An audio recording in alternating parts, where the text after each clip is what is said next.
la historia como nos la enseñaron en los colegios, esa historia oficial, esa historia que podemos llamar un poquito de color rosa, esa historia realmente no tuvo fundamento en los hechos, que son los que de manera definitiva pues nos dicen qué fue lo que aconteció, sino que estuvo alimentada por percepciones, por aspectos subjetivos de admiración hacia un personaje o de animadversión hacia otros, y ahí también no se le dio la importancia al papel que jugó el pueblo en esos procesos. Me parece que es de singular importancia, profesor Mayama, que como estamos en el mes de junio y nos aprestamos a celebrar los 200 años del grito de emancipación nuestra, pues abordemos estos temas, profesor Mayama. A ver, muy buenos días, gracias por la invitación y pues para decirles que esa parte que está formulando sobre la organización y de la historia, en ese momento son elementos historiográficos, la historia plasmada simplemente desde los momentos, desde la percepción, lo que usted decía, la percepción y la organización de datos de acuerdo a lo que ellos tenían, o sea, era muy sesgada, una historia plasmada simplemente de acuerdo no había una objetividad, se perdía el criterio, sino simplemente esa percepción de lo que ellos querían plasmar y de acuerdo al perfil que estaban manejando. Entonces, y la historia se hizo muy centralizada de acuerdo a los criterios de organización. Con los nuevos elementos de la historia, de la parte de regionalización, de los estudios de los procesos regionales,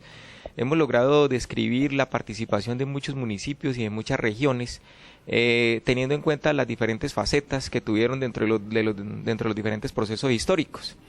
Allí, para este caso, el proceso de independencia no es, como de pronto lo formularon en algún momento,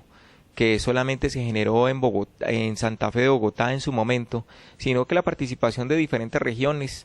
si de pronto nosotros observamos, por ejemplo, para acá, para el suroccidente, si observamos, por ejemplo, hacia la parte de los Santanderes, en ese momento también estuvo viviendo unos procesos bastante amplios, la parte, por ejemplo, la parte de la costa atlántica, con la participación de Cartagena, que ya había tenido un gran elemento de incursión. El caso, por ejemplo, de Palmira, su participación, que ya había sido bastante grande y bastante amplia, con la famosa sublevación de los pardos que había tenido esa organización, y para la 1810 ya tenía una estructura totalmente diferente. La participación, por ejemplo, ya no estaba en manos de los españoles, sino que estaba en manos de los mestizos. O sea, se le había quitado toda la preponderancia, el dominio y el control que tenían en su momento los españoles. Entonces eso desata de que a raíz de unos movimientos anteriores que ellos ya habían señalado, por ejemplo, para 1810, desde 1808 a 1810 había estado en la participación José Zorrilla, que estaba como alcalde pedáneo y brindando esa organización de la parte administrativa, y José Zorrilla era hijo de unos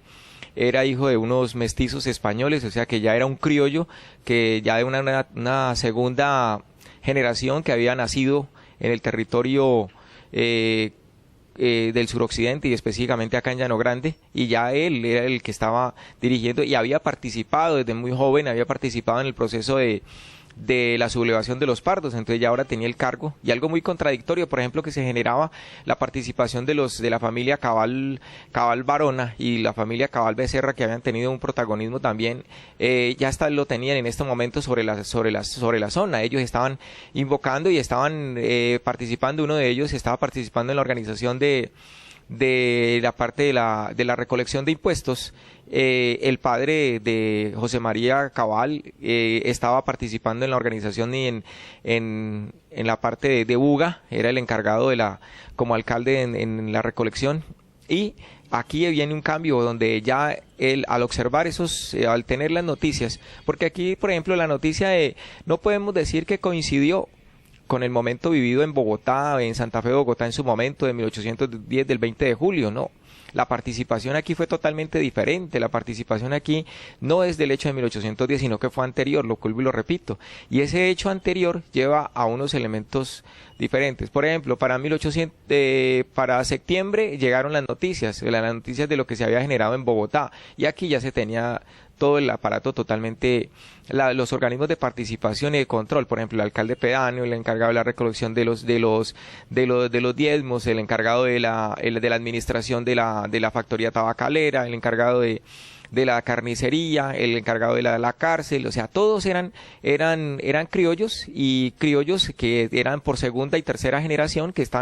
habían nacido acá en el territorio. Entonces esto ya le habían quitado el poder y el control de la parte gubernamental directamente a los españoles. ¿Por qué? Por la presencia que habían hecho en Buga y la presencia que habían tenido y el apoyo que habían tenido desde Cali y el apoyo que habían tenido directamente también desde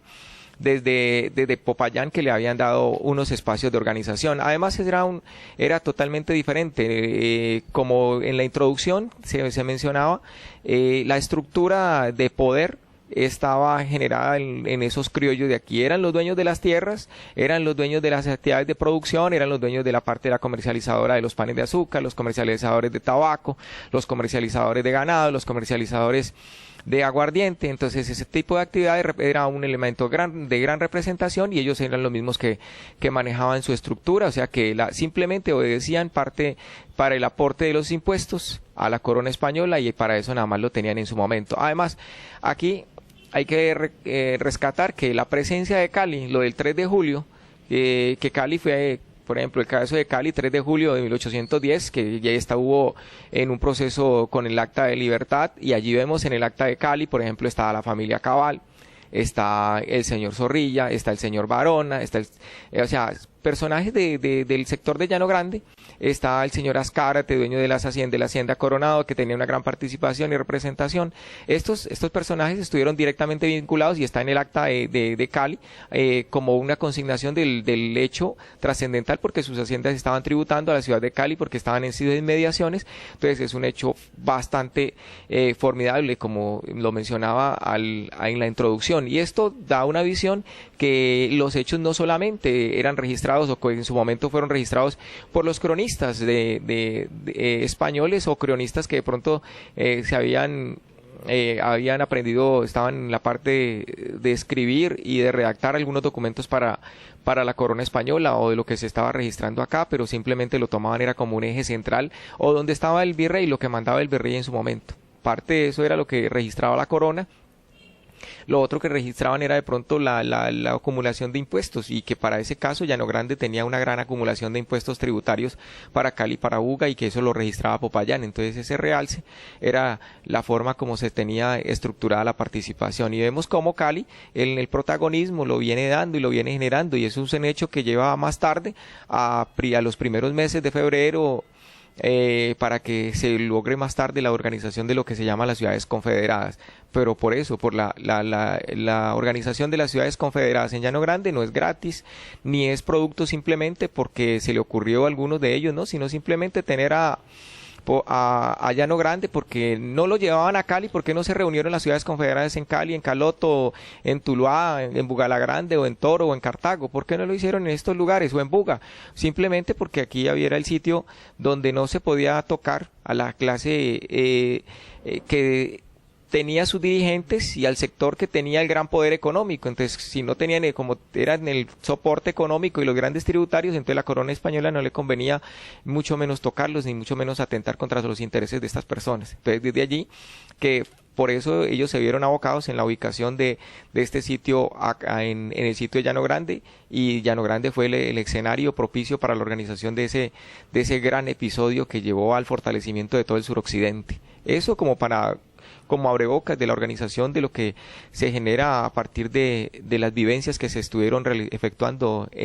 para 1810 sobre la zona y sobre todo el suroccidente. Hay un aspecto que me parece a mí que es supremamente importante, y que sucedió en todo lo que es hoy el territorio de Colombia, la Nueva Granada de entonces. Y es esto: la verdad es que nosotros, concretamente los vallecaucanos, y tengo la certeza que eso mismo ha acontecido en otras latitudes de la República, la historia del municipio, la historia regional en todo el país prácticamente ha sido desconocida, porque fundamentalmente nos han enrutado es al conocimiento de la historia a nivel nacional por el centralismo que de siempre hemos padecido. Pero además de eso, por esa distorsión de que hablábamos anteriormente, no fundamentados ni teniendo a los hechos como referentes. Pero hay una cosa, profesor Manyama, que a mí me parece que es muy importante que nuestros televidentes realmente lo tengan en cuenta. Es lo siguiente. Es importante decir que todo el proceso de emancipación que se hizo en América Latina, con la excepción de México y con la excepción de Haití, fue realizada por una clase elitista, los criollos, o sea, los hijos de españoles que nacieron aquí en nuestro territorio. Y esas personas veían como una especie de marginamiento que no tuvieran acceso a obtener los cargos de los cuales disponían los peninsulares, es decir, los realmente nacidos en la península, concretamente en España, a no ser que algunos de esos criollos compraran algunos de esos cargos. Pero la regla general, la tesis general que alimentó esos movimientos no era realmente de libertad, eran movimientos que buscaban sustraerse del dominio de la corona española y simplemente reemplazar a esas autoridades, pero que todo lo demás siguiera como estaba. Es decir, que los negros siguieran siendo esclavos y los indios siguieran siendo explotados. Y por eso vemos, profesor Manyama, que después incluso de generada el movimiento de emancipación, la verdad es que los esclavos solamente se van a liberar en 1851 y eso que no totalmente, se les despoja precisamente de los resguardos que era la propiedad colectiva que protegía a los indígenas, y desde ese punto de vista fue más nociva la gesta emancipadora en manos de los criollos que en la colonia cuando se tenían los resguardos por parte de las autoridades españolas. Entonces, realmente eso fue una situación supremamente inequitativa e injusta para el pueblo, porque como usted lo ha dicho, digamos, aquí en nuestro Valle del Cauca y en nuestro Llano Grande, también eran esas autoridades que dependían de esa organización, los que integraban los cabildos, que eran realmente privilegiados. ¿Y privilegiados por qué? Porque se les daba, por ejemplo, mercedes de tierras, que eran los grandes señores, que fueron concentrando la misma, y aquellos que habían venido como conquistadores inicialmente, o los que le habían prestado un servicio importante a la corona. Pero el pueblo propiamente como tal, duele decirlo, y parece realmente una paradoja, pero en los primeros años de la independencia, yo diría que mucho tiempo después, fue peor para los negros y para los indígenas la emancipación que bajo el régimen de la colonia. Por lo menos esa es mi percepción, profesor Manyama. ¿Usted qué opina de eso? El marco que usted le está dando es el marco en el cual se movía los intereses, y los intereses simplemente estaban centrados era en la participación de los cargos públicos y en los cargos administrativos. Esos cargos administrativos, porque ellos, terminado el proceso, fue totalmente, o sea, cuando ellos logran su objetivo de sus cargos públicos, de acomodarse y de estar participando y de estar organizando las diferentes estructuras administrativas y de gobierno, se olvidaron de los esclavos, se olvidaron de los ambos, de aquellos que estaban, de los artesanos, inclusive se olvidaron de los artesanos, se olvidaron de aquellos comerciantes que tenían una que otra participación, y aquellos que estaban llevando o que estaban realizando diferentes actividades en las labores domésticas, o que estaban realizando labores en la parte agrícola. Se olvidaron de ellos porque, por ejemplo, para el caso de esta zona, ellos tenían unos ingredientes, aunque aquí, yo vuelvo y repito, es un caso súper especial, por ejemplo, antes de 1810 ya se tenían esclavos libres, como en la parte del Bolo y en la parte de lo que hoy corresponde a Rosso. Ya se tenían estos esclavos libres, donde jamás se creía que alguien iba a destinar una parte de su terreno como paga del proceso de organización de su hacienda y como paga para el proceso de estructuración de la riqueza que habían tenido en su momento, y llegue y hace la parcelación de sus esclavos por gratitud. Entonces eso en el Bolo fue algo, y es algo muy especial y de los pocos casos que se conocen dentro de la historia de América y dentro de la historia de nuestro país. Entonces son casos que se salen de un contexto, y es por eso decimos que es sui generis, y lo mismo que el caso de Rosso, que la parcelación que se da sobre esta zona y Rosso y la parte de Palmaseca son espacios totalmente diferentes dentro de la organización, donde los esclavos pasaron a ser propietarios de tierra. Jamás para la corona española se convirtió en un hecho que lo sacaron de borda, simplemente lo registraron como en la parte testamentaria, pero no lo querían registrar porque no concebían cómo y de qué manera unas personas que ellos consideraban menores de edad, que consideraban personas que no tenían, inclusive el caso que se mencionan hacia 1750 se mencionan los esclavos que no tenían alma, que eran personas que no tenían alma. Entonces, ¿cómo decirle a los negros que no tenían alma? O sea, no los consideraban ni siquiera personas, estaban considerados como animales. Entonces, esa relegación, y que de un momento a otro pasar hacia 1780, 1790, cuando llega una persona y dice, mire, esta es la parcelación y a cada uno le destinamos una tierra. ¿Cómo así que un animal de un momento a otro, discúlpenme el término y la comparación porque estoy retomando elementos de esa época, cómo ellos no se podían creer que como una persona que ellos consideraban animal, a un negro que lo consideraban de esa manera, cómo iba a tener una tierra y cómo iba a ser poseedor de una tierra? Y ahí es donde le colocan una cláusula diciéndole que solamente en el caso de que, o sea, cuando se acaben todos los descendientes, solamente podían hacer la distribución y la parcelación, o sea, la comercialización de las tierras. Esto casi que estaba en una dependencia total de sus herederos, que sus hijos pasaran a seguir dominando la propiedad y a seguir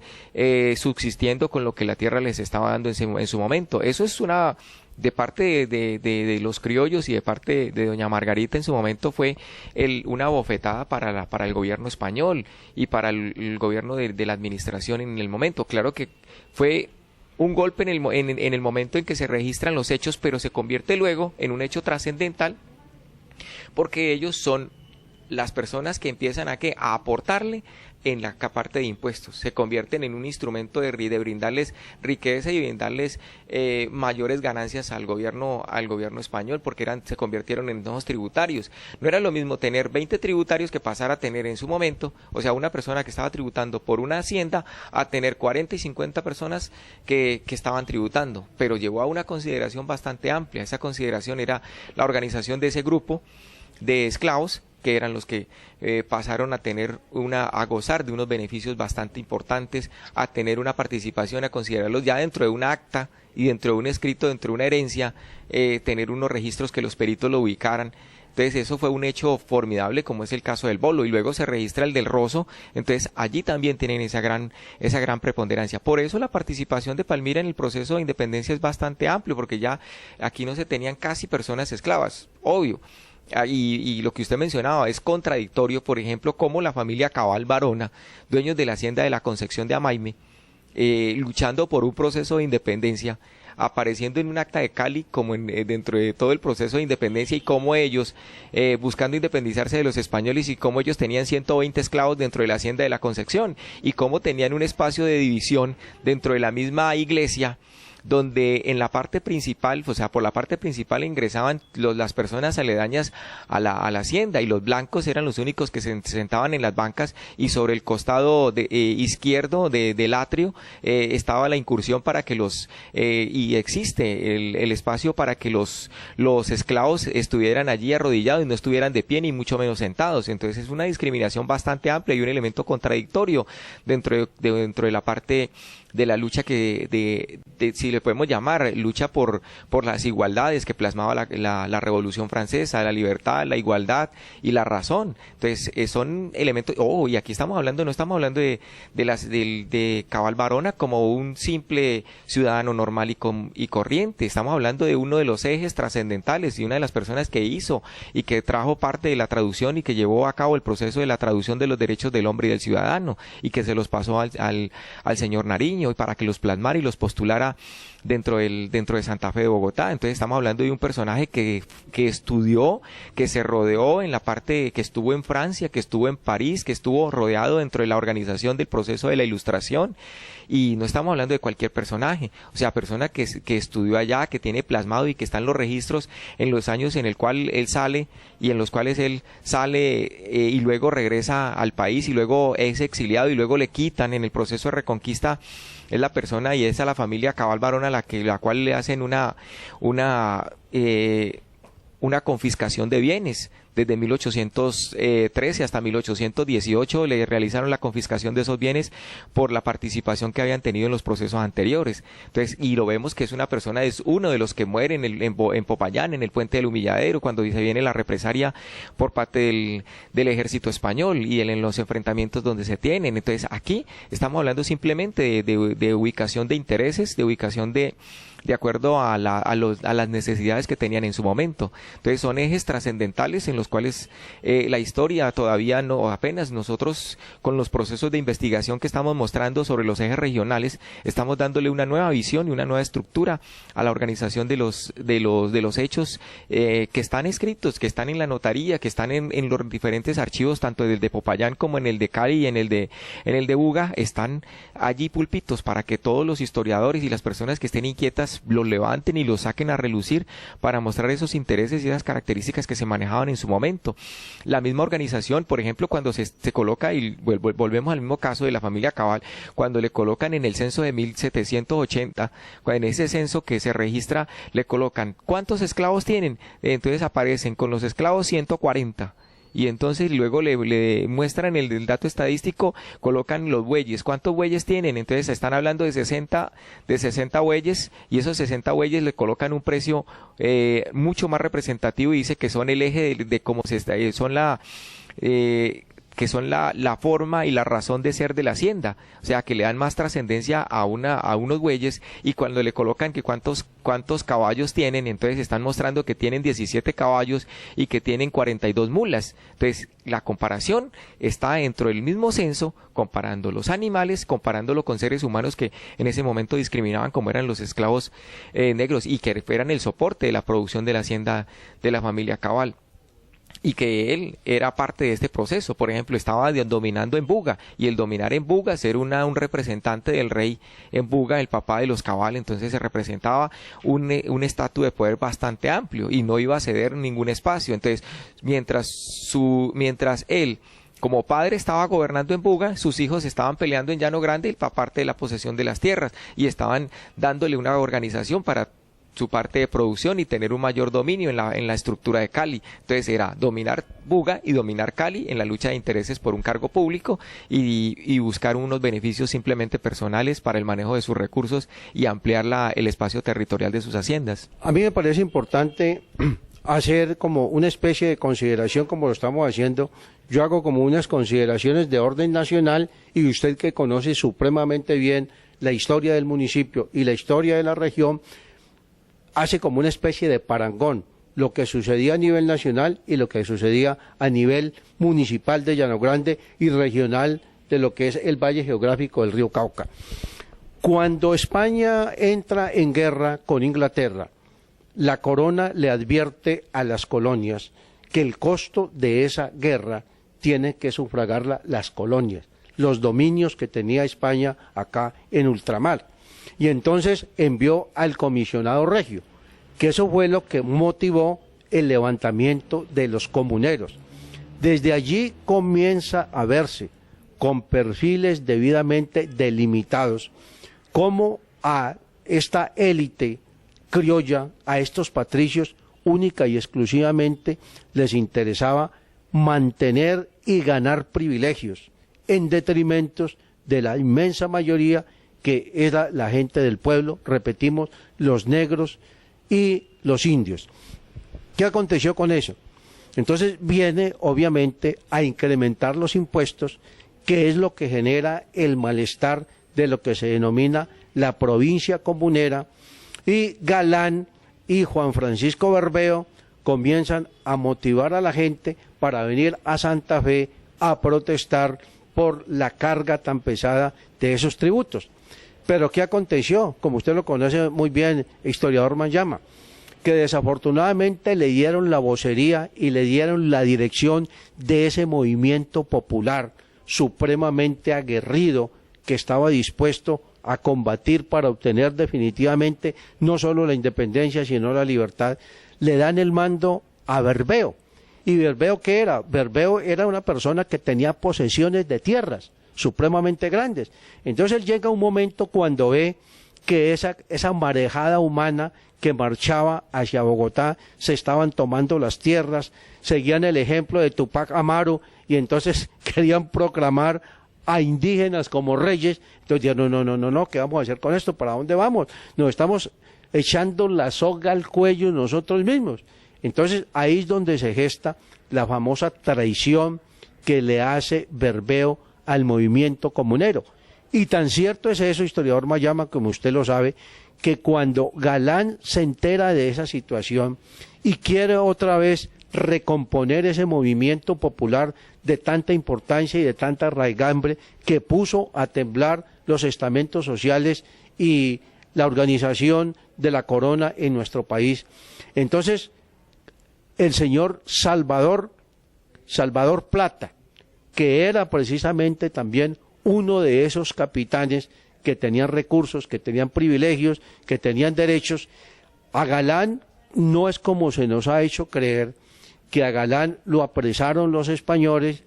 y lo ejecutaron los españoles de esa manera tan atroz como esparcieron su cuerpo y lo llevaron a distintos municipios de la provincia comunera, sino que a Galán precisamente fue Salvador Plata, un criollo el que lo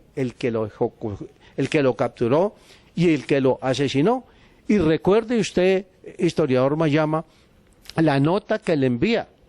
el cínico de Plata a Caballero y Góngora y al virrey Flores de la época. Llega y se lo manda y le dice, ahí le mando al Tupac Amaru criollo. O sea, los hechos, el hecho trascendental, como usted lo enmarca desde el escenario internacional de la avenida de, por ejemplo, la forma como los franceses, encabezados por Napoleón, como Napoleón saca corriendo, por decirlo así, saca corriendo al rey de España, saca al mismo Papa, lo saca desde su momento, o sea, atreverse a cometer este tipo de actos, eso se convirtió en uno de los hechos cruciales en la historia, que jamás se habían visto, como alguien que estaba en las entrañas de ese cristianismo y que venía, un país que venía en ese escenario, cómo cambia en su momento y se da un vuelco, sacando de inmediato al Papa y destronándolo de la parte de Roma, sacando a los españoles y dejando a España a la merced simplemente de su hermano Pepe Botella, o sea, para que estuviera allí gobernando, y allí es donde él lanza de inmediato y observa que el crecimiento y la organización de las colonias es bastante amplio, y empieza a darse cuenta de los registros, de la cantidad de oro y de la cantidad de mercancías que están circulando. Entonces él de esta manera es donde ve que ese escenario es bastante amplio, y lo que usted marcaba ahora rato, asimismo él ve este proceso y entonces dice, vamos a ver cómo es la situación, y por eso es que viene a México y se da la pasada por Haití, y entonces eso ya se convierte en uno de los puntos muy álgidos para los españoles, porque los españoles dicen, bueno, está bien, nosotros no tenemos, en estos momentos estamos sin gobierno, sin el rey, y la cabeza visible, el representante de Dios aquí, que es ese rey, y no estamos sin él. Ahora, ¿qué vamos a hacer? También nos sacaron al otro representante directo, que es el Papa, y estamos huérfanos. Entonces, ¿qué tenemos que hacer? Buscar el espacio de defendernos, y ahí es donde lo que usted mencionaba ahora rato, Arnovio, es la forma como buscan crear las juntas regentes de apoyo ¿a quién? Al rey. ¿Para qué? Para impedir que los franceses llegaran y se esparcieran sobre el resto del territorio americano. Entonces, es como una coraza tratando de blindar los escenarios que los franceses podían ser, ya pudieran incursionar de manera fácil, los sitios que estuvieran de manera muy frágil, o los sitios donde de pronto se presentaran ciertos escenarios de inconformidad contra la corona española. Entonces ellos toman esa estrategia, y la estrategia ¿cuál es? Es buscar las juntas de apoyo, ¿para quién? Respaldo al rey. Por eso, en el 20 de julio lo que se está buscando es que viva el rey, abajo el mal gobierno, que viva el rey, porque es que lo estaban defendiendo ante quién, ante las estructuras de los españoles, ante quién, directamente rechazando la incursión que había hecho Napoleón y que el rey volviera nuevamente a gobernar, porque el mal gobierno ¿cuál era? El mal gobierno era lo que de pronto estaba ejerciendo el virrey, o el mal gobierno era el que estaba ejerciendo Napoleón, porque Napoleón era el que estaba manipulando y estaba trajinando sobre una estructura ¿cuál era? Sobre la forma como estaba captando durante esos 2 años, estuvo captando los recursos, y allí en otra guerra, que la guerra que usted menciona, Arnovio, la guerra que se viene dando en la forma como los ingleses, que los ingleses siempre estuvieron en contra de los españoles, y ese caso fue bastante amplio, porque los ingleses apoyaron la parte de piratería, la incursión en varias ocasiones, saquearon los barcos españoles que iban directamente a Europa a comercializar y que llevaban oro. Entonces fácilmente los saqueaban, y el negocio era repartir los bienes entre los famosos piratas y la corona inglesa. Y ahí, por ejemplo, parte de quien participó y apoyó esto, pues de manera directa, fue Isabel y la reina Victoria, fueron las que participaron de manera directa en el financiamiento de los grupos de piratas para creando las famosas naves que estaban destinadas, porque les crearon y organizaron esas naves, o navíos que eran que eran rápidos, porque escasamente se podían movilizar 10, 12 personas, y esas embarcaciones tan pequeñas eran en el punto estratégico sobre ultramar, de inmediato les caían y fácilmente les quitaban las mercancías y los sacaban de allí, y se apoderaban de los barcos, y este proceso fue el que coadyuvó para la decadencia de los españoles. Entonces allí podemos enmarcar eso de manera frontal. Y viniéndonos de pronto a lo que mencionaba Arnovio ahora en la introducción, es que ese proceso de organización acá es muy amplio, y es tan amplio que simplemente la búsqueda de esos intereses estaba plasmado. ¿Quiénes? Los cosecheros, que estaban los cosecheros y los famosos aparceros, que estaban recolectando, que estaban cultivando, ellos no estaban beneficiados con el proceso de independencia, o no se iban a beneficiar con el proceso de separación, porque los impuestos los tenían que pagar de manera igualitaria. Entonces y ellos mucho menos los iban a dejar que ascendieran a un cargo público, porque ya los cargos públicos, para el caso de la región y en algunas otras regiones, ya los cargos públicos habían pasado a esa búsqueda de intereses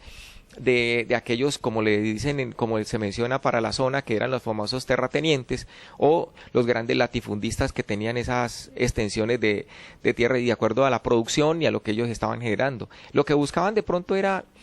zafarse un poquito del control y la comercialización. Ellos lo que buscaban en su momento, de pronto lo que se puede percibir es que querían no la manipulación de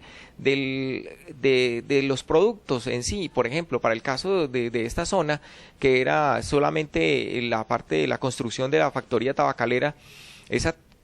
tabacalera era la única encargada de reseccionar todo el tabaco que se generaba sobre el suroccidente. En el único lugar era Llano Grande. Aquí era donde se podía comprar y vender tabaco. De resto, absolutamente nadie podía hacerlo sin la autorización de la corona española. Entonces, y le colocaban el precio. Entonces, esto era una manipulación y lo que se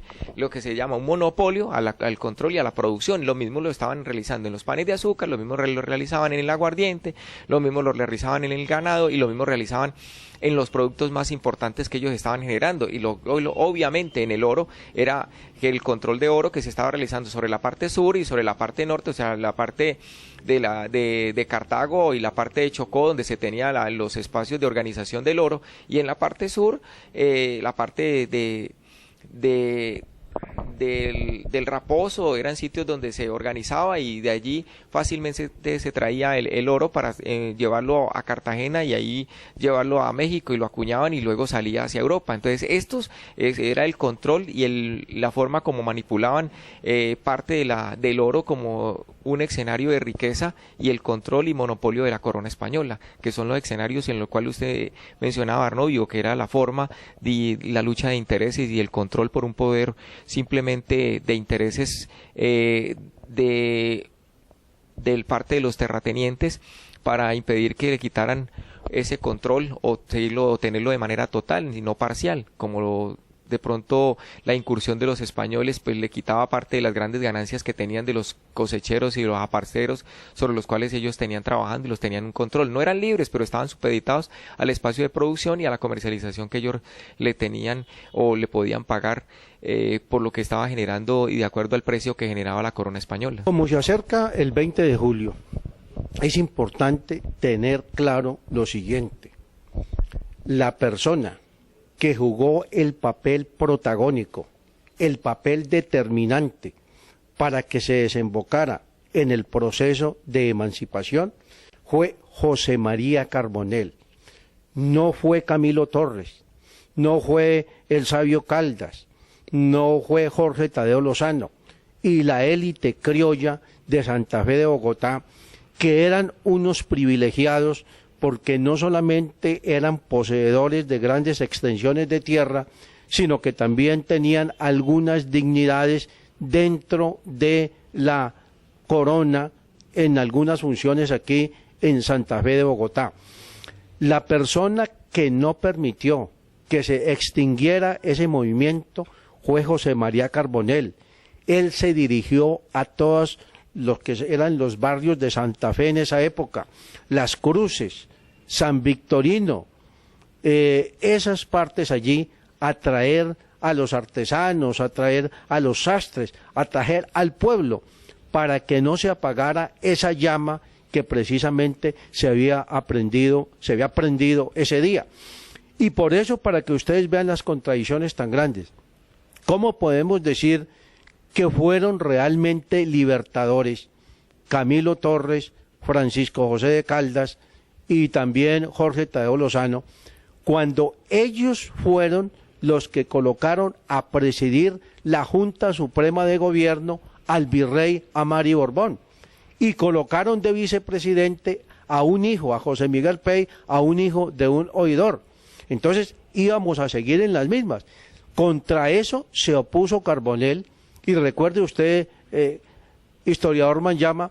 que Carbonell hizo que el pueblo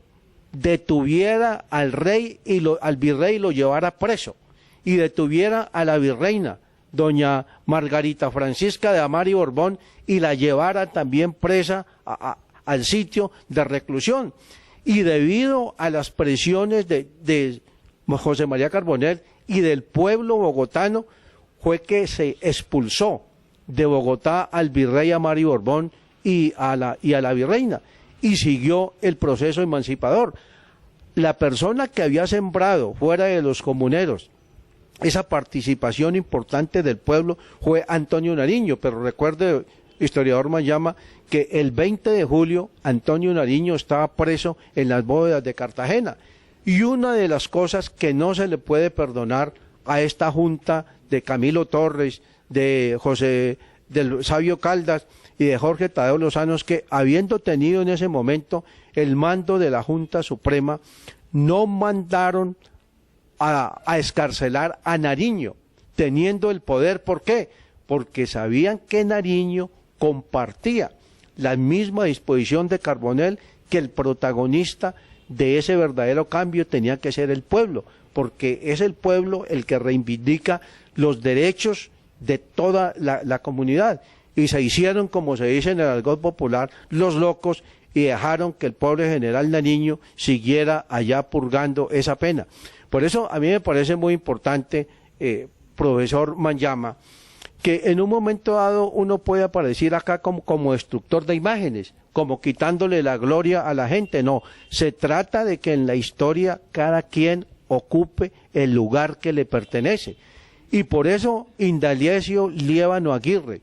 tal vez el primer historiador que comenzó a estudiar a profundidad la historia de nuestro país, con fundamento en los hechos y en la interpretación de los mismos, reivindica a José María Carbonell y Antonio Nariño. Y como dice él, desafortunadamente mucha gente, uno le pregunta quién es José María Carbonell, no saben. En Santa Fe de Bogotá apenas hay un pequeño busto por allá, mientras que las grandes estatuas, los grandes panteones se los llevan aquellos que realmente no buscaban libertad para nuestro pueblo, sino simplemente emanciparse de la corona española para cambiar realmente de tiranos, porque esa es la verdad. Como le digo, historiador Mayama, podemos aparecer nosotros como destructores de imágenes, como que le estamos quitando el honor y la honra a aquellos que se han denominado padres de la patria, pero la verdad sea dicha, así es que tenemos que comenzar a reescribir la verdadera historia de nuestra patria. A ver, esa parte que enmarca Sarnovio es bien interesante, porque la verdad, cuando así como dicen hoy en día los muchachos, dejaron morir a Antonio Nariño en Cartagena. Lo dejaron morir y lo dejaron simplemente que él se quedara allá, porque sabían de los intereses, porque sabían que el espacio de justicia, los elementos de fraternidad, de unidad, de solidaridad, todos estos valores los manejaba, y el espacio de igualdad proferidos de la Revolución Francesa los tenía, y producto de la Ilustración, los tenía enmarcados y los tenía bien claros Antonio Nariño, con los documentos que había compartido con con diferentes personas, y por ejemplo con el caso de Cabal, que existe la correspondencia donde se envía la comunicación. Entonces allí está marcado que él estaba bien, estaba bien orientado y estaba bien fundamentado en qué era lo que quería, y por eso Carbonell también estaba y sabía para dónde iban las cosas. Entonces esos elementos son los que se pierden desde el punto de vista, se pierden de la participación y el espacio de organización, donde ellos, discúlpenme el término, como dicen ellos, la tenían bien clara para dónde iban, pero el otro grupo que algunos le llaman, o como se le llamaban en algunos textos, la clase aristócrata de criollos, de esa élite criolla, esa élite que está allí, y valga la redundancia, elitistas, que no buscaban, o sea, ellos no buscaban la participación del pueblo, y que el pueblo, los cosecheros, esos aparceros, la gente que trabajaba en las diferentes labores, los que estaban como esclavos, y los indígenas cambiaran su rutina, cambiaran sus actividades y se incorporaran dentro de un proceso de la actividad. Ellos también la tenían muy clara, ellos sabían que no podían darle esa participación a ellos, sino que tenían era que seguir manteniendo las estructuras, pero ¿de acuerdo a qué? De acuerdo a sus intereses, porque sabían que si esto se les cambiaba y empezaban a tener una participación, ellos iban a perder. Era como una compra de unos, se puede imaginar uno hoy haciendo el espacio de comparación, por ejemplo, un esclavo al precio de hoy puede decir que más o menos costaba unos de 10 a 20 millones de pesos. Entonces, de un momento a otro, soltar 100 esclavos significaba soltar una gran cantidad de dinero, dejarlo libre. Y la pregunta es, ¿con qué mano de obra iban a tener produciendo sus haciendas? ¿Qué iban a comercializar si ellos jamás en la vida se habían ido a meter simplemente dirigían, simplemente controlaban y tenían las personas indicadas para comercializar, o ellos mismos comercializaban, pero no estaban directamente trabajando en el campo, trabajando directamente en los quehaceres de la cosecha, en la siembra, en la recolección, y mucho menos en la organización de las cosechas. Entonces esto significaba que sus haciendas quedaran desprovistas y quedaran abandonadas, y casi que se podría decir que quedarían al abandono, porque no tendrían la mano de obra suficiente, o si la tendrían, ¿qué pasaría? Tendrían que contratarlos y pagar, entonces se le incrementaban los costos, y allí ellos sabían que de esa manera no iban a querer perder aquellos sobre lo cual estuvieron aferrados. Y parte de esto es el proceso que luego se genera allí,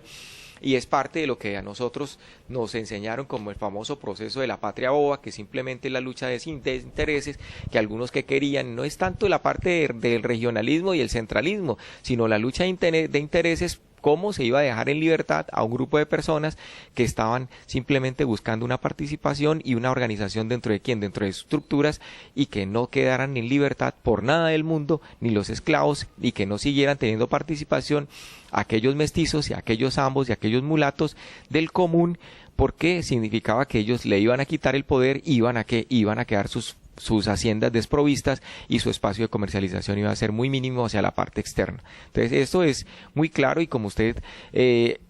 lo mencionaba, Arnovio, es la forma como la historia simplemente ha sido una historia sesgada, una historia simplemente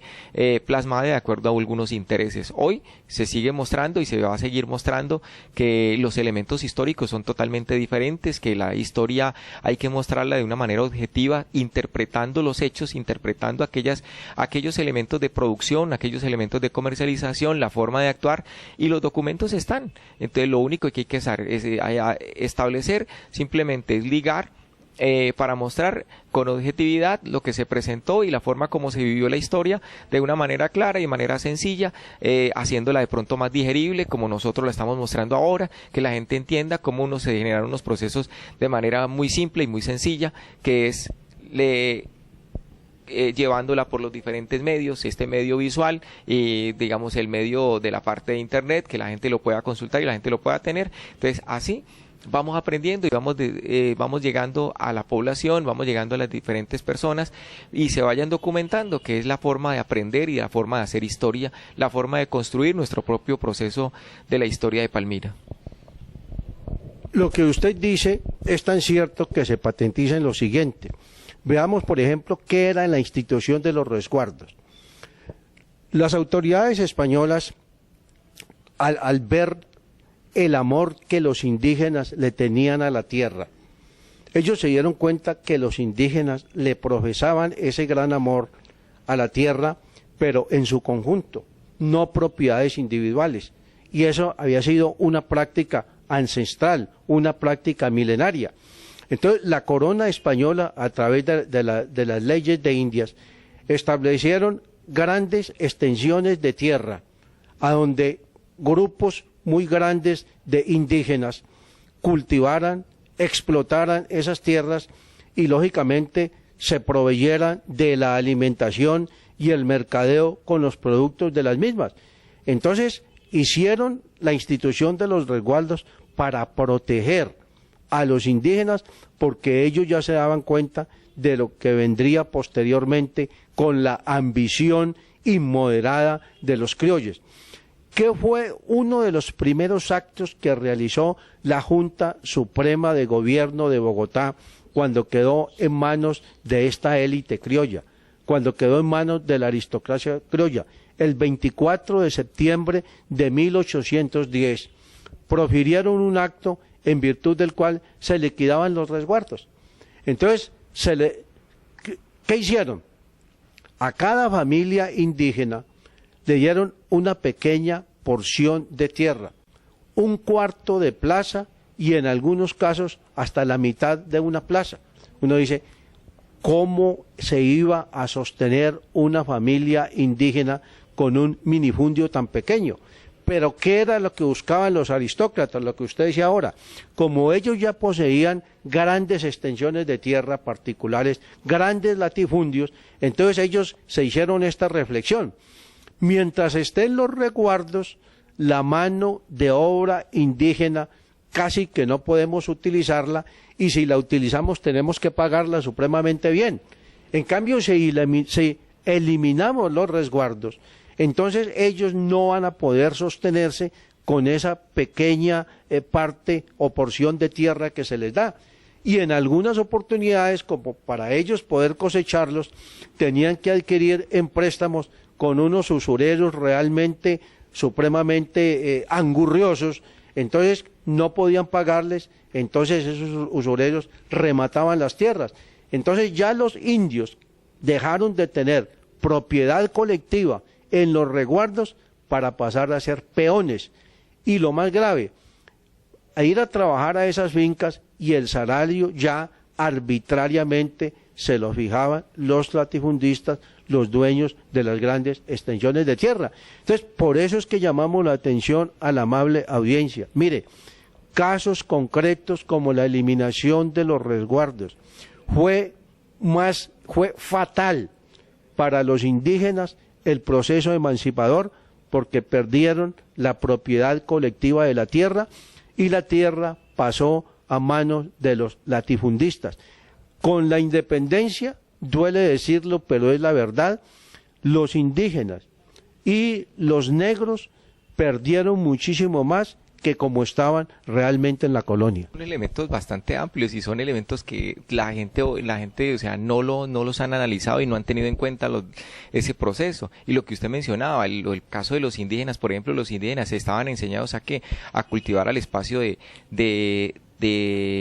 los famosos barbechos, estaban enseñados a la rotación de cultivos. Ellos no cultivaban en el mismo sitio, sino que los dejaban descansar un año, dejaban descansar o 2 años. Y esas fueron la forma como los españoles se apropiaron de las tierras y cada día les cerraron más el cerco y los colocaron en espacios mucho más reducidos, quitándole su espacio de producción, y con eso fue que los albergaron. Y los famosos resguardos simplemente era para que los españoles, por eso los españoles acá vivieron a expensas. Lo único que les faltaba era que los indígenas hicieran su espacio de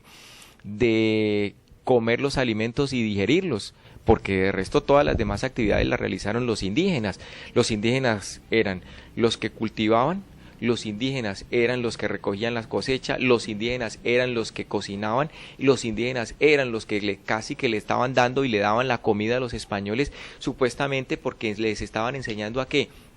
los españoles aparentemente le enseñaban a manejar los cubiertos, a manejar un cubierto, a manejar un plato que los indígenas no lo tenían, no lo desconocían, y entonces le decían cómo se manejaba, y ellos